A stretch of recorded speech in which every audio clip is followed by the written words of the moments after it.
Good morning all. आज हम बात करेंगे रोटेशनल स्पेक्ट्रोस्कोपी के बारे में।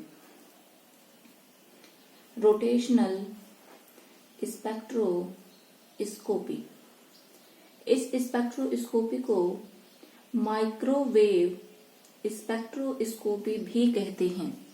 वो इसलिए कि जब कोई मॉलिक्यूल रोटेशन करता है तो बहुत ही कम एनर्जी वाले रेडिएशंस माइक्रोवेव के द्वारा भी उसके रोटेशन एनर्जी को चेंज किया जा सकता है। इसीलिए इस स्पेक्ट्रोस्कोपी को माइक्रोवेव स्पेक्ट्रोस्कोपी कहते हैं। अब देखिए, स्पेक्ट्रोस्कोपी, इसका सिंपल मीनिंग होता है इलेक्ट्रोमैग्नेटिक वेव का मैटर के साथ इंटरैक्शन। इसको तो अपन बोलते हैं स्पेक्ट्रोस्कोपी। और रोटेशनल स्पेक्ट्रोस्कोपी या मैं बोलूं माइक्रोवेव स्पेक्ट्रोस्कोपी, तो इसके लिए अपन को किसी भी मॉलिक्यूल के रोटेशन के लिए मिनिमम एनर्जी जो चाहिए वो होती है माइक्रोवेव रीजन की। तो उन रेडिएशंस की जो फ्रिक्वेंसी होती है वो कुछ ना कुछ फ्रिक्वेंसी होगी, और वो फ्रिक्वेंसी होती है 3 गुणा 10⁻10 हर्ट्ज से 3 गुणा 10⁻14 हर्ट्ज तक। मैं हर्ट्ज में बात कर रही हूँ, सेंटीमीटर इनवर्स में नहीं कर रही हूँ। तो जब कोई मॉलिक्यूल इस रीजन की इलेक्ट्रोमैग्नेटिक रेडिएशंस को अब्जॉर्ब करेगा और अपने रोटेशनल एनर्जी में चेंज करेगा, तो उस स्पेक्ट्रोस्कोपी को बोलेंगे रोटेशनल स्पेक्ट्रोस्कोपी। अब देखिए, ये जो रोटेशनल स्पेक्ट्रोस्कोपी है, इसको समझने के लिए अपन को डाइपोल का पता होना चाहिए कि डाइपोल मोमेंट क्या होता है। अपन को पता है 2 प्रकार के मॉलिक्यूल होते हैं, एक होते हैं पोलर मॉलिक्यूल और एक होते हैं non polar molecule. Polar molecule वे मॉलिक्यूल होते हैं जिनमें परमानेंट डाइपोल मोमेंट होता है। नॉन पोलर मॉलिक्यूल में डाइपोल मोमेंट नहीं होता है। तो जो भी नॉन पोलर मॉलिक्यूल होंगे वो रोटेशनल स्पेक्ट्रोस्कोपी नहीं देंगे, लेकिन जिन मॉलिक्यूल्स में परमानेंट डाइपोल मोमेंट होगा वो रोटेशनल स्पेक्ट्रोस्कोपी देंगे। अब देखिए, मैं एक एग्जांपल लेती हूँ A एंड B। यहाँ पे मैं बोल रही हूँ कि ये जो B है इसकी इलेक्ट्रॉन नेगेटिविटी ज्यादा है। इलेक्ट्रॉन नेगेटिविटी ज्यादा होगी तो ये बॉन्ड के इलेक्ट्रॉन को अपनी ओर खींचेगा, इसलिए इस पे होगा पार्शियली नेगेटिव, यहाँ पे आएगा पार्शियली पॉजिटिव। और अब ये मॉलिक्यूल बोलो क्या बन गया, डाइपोल। और डाइपोल बन गया तो जब ये मॉलिक्यूल रोटेट करेगा तो इस मॉलिक्यूल में परमानेंट डाइपोल मोमेंट होगा। इसको मैं बोल रही हूँ डाइपोल बन गया, परमानेंट डाइपोल मोमेंट होगा। तो परमानेंट डाइपोल मोमेंट होगा तो रोटेशनल स्पेक्ट्रोस्कोपी देगा। और ये जो अपना डाइपोल होता है इसकी डायरेक्शन होती है +2-, ध्यान में रखेंगे।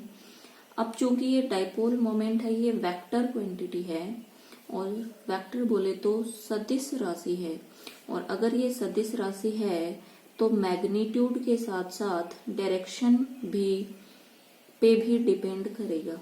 या मैं बोलूं परिमाण के साथ साथ इसकी डायरेक्शन पे भी डिपेंड करेगा। और ये जो डाइपोल मोमेंट है ये उस क्वांटिटी को, या मैं बोलूं जो हमारा डाइपोल मोमेंट होता है वो एक ऐसी क्वांटिटी होती है जो किसी भी मॉलिक्यूल की पोलैरिटी के बारे में बताती है कि उसमें किस हद तक पोलैरिटी है। तो ध्यान में रखेंगे dipole moment, polar molecule, non polar molecule वो होते हैं जिनमें डाइपोल मोमेंट नहीं होता है। पोलर मॉलिक्यूल वो होते हैं जिनमें परमानेंट डाइपोल मोमेंट होता है। जैसे मैंने एक रोटेटिंग मॉलिक्यूल ले रखा है A एंड B। B की इलेक्ट्रॉन नेगेटिविटी ज्यादा तो इस पे पार्शियली नेगेटिव, यहाँ पार्शियली पॉजिटिव। तो जो डाइपोल की डायरेक्शन होगी वो +2-। अब ये डाइपोल मोमेंट मैं बोल रही हूँ कैसी राशि होती है, वेक्टर सदिश राशि। तो ये मैग्नीट्यूड पे भी डिपेंड करेगी और इसकी डायरेक्शन पे भी निर्भर करेगी। और अगर शॉर्ट में बोलूं तो डाइपोल मोमेंट एक ऐसी क्वांटिटी है जो किसी भी मॉलिक्यूल की पोलैरिटी के बारे में बताता है। अब देखें आगे, अब मैं एक मॉलिक्यूल ले लेती हूँ। रोटेशनल स्पेक्ट्रोस्कोपी समझने के लिए मैं एक मॉलिक्यूल लेती हूँ। देखिए, मान लीजिए मैं कोई मॉलिक्यूल ले रही हूँ HCl, और अपन को पता है इस HCl में परमानेंट डाइपोल मोमेंट होता है, क्योंकि Cl की इलेक्ट्रोनेगेटिविटी ज्यादा, इस पे पार्शियली नेगेटिव, यहाँ पार्शियली पॉजिटिव, डायरेक्शन होगी +2-।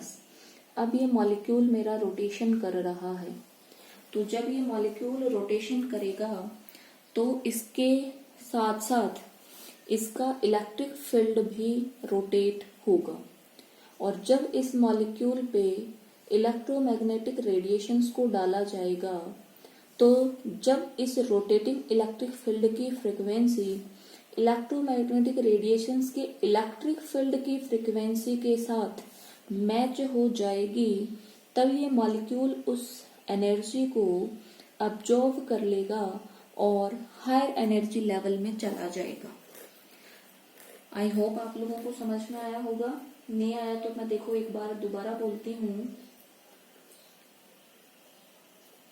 कि कोई भी रोटेटिंग मॉलिक्यूल है, वो मॉलिक्यूल मैंने ले रखा है HCl, जब वो रोटेशन करेगा, क्योंकि इसमें परमानेंट डाइपोल मोमेंट है, तो इसका इलेक्ट्रिक फील्ड भी रोटेट होगा, और जब इस मॉलिक्यूल पे इलेक्ट्रोमैग्नेटिक रेडिएशंस की बम्बार्डमेंट होगी, तो जब इस मॉलिक्यूल के इलेक्ट्रिक फील्ड की फ्रीक्वेंसी इलेक्ट्रोमैग्नेटिक रेडिएशंस के इलेक्ट्रिक फील्ड की फ्रीक्वेंसी के साथ मैच हो जाएगी, तब ये मॉलिक्यूल उस रेडिएशंस को अब्जॉर्व कर लेगा और हायर एनर्जी लेवल्स पे चला जाएगा। देखो मैं इसको दिखाती हूँ। HCl मॉलिक्यूल है अपने पास में, मान लीजिए ये HCl मॉलिक्यूल, और ये मैंने ले रखा है in the plane of paper, और ये मॉलिक्यूल क्या कर रहा है, रोटेशन। इसमें डाइपोल की डायरेक्शन है ये, ठीक है। अब जब ये रोटेट करेगा तो Cl एंड H, और यहाँ पे देखिए डाइपोल की डायरेक्शन ये, क्योंकि इस पे पार्शियली पॉजिटिव, यहाँ partially negative, negative and positive. अब ये मॉलिक्यूल अपना वापस रोटेट कर रहा है, और जैसे ही ये रोटेट करेगा Cl and H partially negative partially positive, तो इसकी डायरेक्शन होगी +2-। अब जब ये मॉलिक्यूल वापस रोटेट करेगा तो H and Cl partially negative partially positive, dipole direction +2-, और फिर ये मॉलिक्यूल जब रोटेट करेगा तो HCl partially negative partially positive +2-। तो अब अपन यहाँ पे देख सकते हैं जैसा अपना पहले मॉलिक्यूल था बिल्कुल वैसा ही मॉलिक्यूल है। अब अपन ने कहा कि अगर कोई मॉलिक्यूल रोटेशनल स्पेक्ट्रोस्कोपी देता है तो उसके डाइपोल मोमेंट में चेंज आना चाहिए, या बोलूं उसमें परमानेंट डाइपोल मोमेंट होना चाहिए। पर यहाँ पे तो देखिए अपने ना तो मॉलिक्यूल चेंज हो रहे और ना ही इनका रोटेशन चेंज हो रहा, तो फिर आप बोलेंगे कि ये कैसे शो करेगा रोटेशनल स्पेक्ट्रोस्कोपी। तो देखिए जो डाइपोल मोमेंट होता है ये होता है कि इन मॉलिक्यूल्स के बीच की दूरी गुणा उस पर जो आवेश जनरेट होता है वो। तो यहाँ पे देखिए इनका आवेश भी चेंज नहीं हो रहा, ये प्लस और ये पार्शियली नेगेटिव, बोले तो आवेश सेम है। साथ ही इन दोनों मॉलिक्यूल्स के बीच की डिस्टेंस भी बोलो क्या है, सेम। तो फिर डाइपोल मोमेंट चेंज कैसे हुआ। तो देखिए अपन ने एक बात की थी कि डाइपोल मोमेंट वेक्टर क्वांटिटी है जो मैग्नीट्यूड के साथ साथ किस पे भी डिपेंड करेगा, डायरेक्शन पे। और अब यहाँ पे आप देख सकते हैं मैग्नीट्यूड चूंकि सब जगह सेम है क्योंकि R और Q सेम है, पर आप लोग बताएं क्या डाइपोल की डायरेक्शन सेम है क्या, डाइपोल मोमेंट की। यहाँ पे डायरेक्शन है ये, यहाँ पे डायरेक्शन है ये, यहाँ पे डायरेक्शन है ये सब जगह इसकी डायरेक्शन चेंज हो रही है। और अगर डायरेक्शन चेंज हो रही है तो बोलो रोटेशन के साथ साथ उसका डाइपोल मोमेंट चेंज होगा या नहीं होगा, होगा। और अब मैं क्या बोल सकती हूँ कि मेरा मॉलिक्यूल जो होगा वो रोटेशनल स्पेक्ट्रोस्कोपी देगा। क्लियर। तो देखिए कब देगा ये रोटेशनल स्पेक्ट्रोस्कोपी। अब मैं HCl मॉलिक्यूल को ले लेती हूँ। देखें HCl, और ये मैंने प्लेन में ले रखा है। अब ये मॉलिक्यूल क्या करेगा, रोटेट, और रोटेट करेगा तो इसका इलेक्ट्रिक फील्ड भी रोटेट करेगा। तो जब इस पे इलेक्ट्रोमैग्नेटिक रेडिएशंस डाली जाएंगी, और ये अपन को पता है कि इलेक्ट्रोमैग्नेटिक रेडिएशंस में इलेक्ट्रिक फील्ड भी होता है, और बोलो कौन होता है, मैग्नेटिक फील्ड। तो इस रोटेटिंग मॉलिक्यूल के इलेक्ट्रिक फील्ड की फ्रिक्वेंसी मैं लिख देती हूँ म्यू, और ये जो इलेक्ट्रोमैग्नेटिक वेव हैं इनके इलेक्ट्रिक फील्ड की फ्रिक्वेंसी को मैं लिख देती हूँ म्यू डैश। तो जब इस रोटेटिंग मॉलिक्यूल पे अपन इलेक्ट्रोमैग्नेटिक रेडिएशंस डालेंगे, तो जब इस मॉलिक्यूल के इलेक्ट्रिक फील्ड की फ्रीक्वेंसी म्यू इलेक्ट्रोमैग्नेटिक रेडिएशन के इलेक्ट्रिक फील्ड की फ्रीक्वेंसी म्यू डैश के साथ मैच हो जाएगी, तब ये मॉलिक्यूल इन इलेक्ट्रोमैग्नेटिक रेडिएशंस का अब्जॉर्प्शन कर लेंगे और कहाँ पे चले जाएंगे, हायर रोटेशनल लेवल पे, या बोलूं हायर एनर्जी लेवल पे। तो इनके रोटेशन में चेंज हो गया। अब ये मॉलिक्यूल बोलो क्या दिखाएगा, रोटेशनल स्पेक्ट्रोस्कोपी। अब जब ये मॉलिक्यूल हाई रोटेशनल एनर्जी पे जाएगा, या फिर मैं बोलूँ ग्राउंड स्टेट एनर्जी लेवल पे रहेगा, तो इसकी एनर्जी को डिनोट करेंगे ER, रोटेशनल एनर्जी से। अब इस एनर्जी की कुछ ना कुछ तो वैल्यू होगी, और वो वैल्यू क्या होगी ये निकालने के लिए क्वांटम मैकेनिक्स में अपन पढ़ते हैं श्रोडिंगर इक्वेशन। तो इस श्रोडिंगर इक्वेशन को अप्लाई किया जाता है और रोटेटिंग मॉलिक्यूल के लिए एनर्जी को निकाल लिया जाता है। लेकिन अगर मान लीजिए मॉलिक्यूल सिंपल है तो उसके श्रोडिंगर इक्वेशन के हल निकल जाते हैं, पर जैसे जैसे मॉलिक्यूल की कॉम्प्लेक्सिटी बढ़ती जाती है, श्रोडिंगर इक्वेशन की कॉम्प्लेक्सिटी भी बढ़ जाती है, और अब उसके द्वारा इस एनर्जी के मान को निकालना जटिल हो जाता है। इसलिए अपन रोटेशनल स्पेक्ट्रोस्कोपी में सिंपल मॉलिक्यूल की बात करेंगे। अब देखिए यहाँ पे मैंने ये लीनियर मॉलिक्यूल ले रखा है, ये मैंने इसका रोटेशन दिखा रखा है, लेकिन जैसे जैसे मॉलिक्यूल 3 डायमेंशनल हो जाएगा वैसे वैसे उसके रोटेशन भी चेंज हो जाएंगे। तो होप आप लोगों को समझ में आया होगा। तो मैं सीधे सीधे ये बोल सकती हूँ कि केवल वे मॉलिक्यूल रोटेशनल स्पेक्ट्रोस्कोपी देंगे जिनमें रोटेशन के साथ साथ डाइपोल मोमेंट में क्या होना चाहिए, चेंज। अब चूंकि अपन को पता है डाइपोल मोमेंट वेक्टर क्वांटिटी है, इसलिए उसमें मैग्नीट्यूड में चेंज आना चाहिए या उसकी डायरेक्शन में चेंज आना चाहिए, या दोनों में भी चेंज हो सकता है।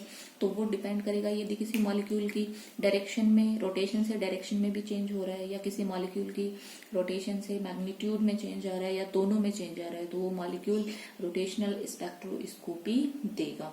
तो इसीलिए जब भी कोई भी मॉलिक्यूल कम ऊर्जा वाले विकिरणों में से यदि माइक्रोवेव या मैं बोलूं सूक्ष्म तरंगों को अवशोषित करेगा, तो उनमें आणविक घूर्णन संपन्न होगा और अणु के घूर्णन स्पेक्ट्रा प्राप्त होंगे। अणुओं के विशुद्ध घूर्णन से प्राप्त स्पेक्ट्रा को बोलेंगे विशुद्ध घूर्णन स्पेक्ट्रा, और घूर्णन स्पेक्ट्रा को प्राप्त करने की टेक्निक क्या कहलाएगी, माइक्रोवेव स्पेक्ट्रोस्कोपी।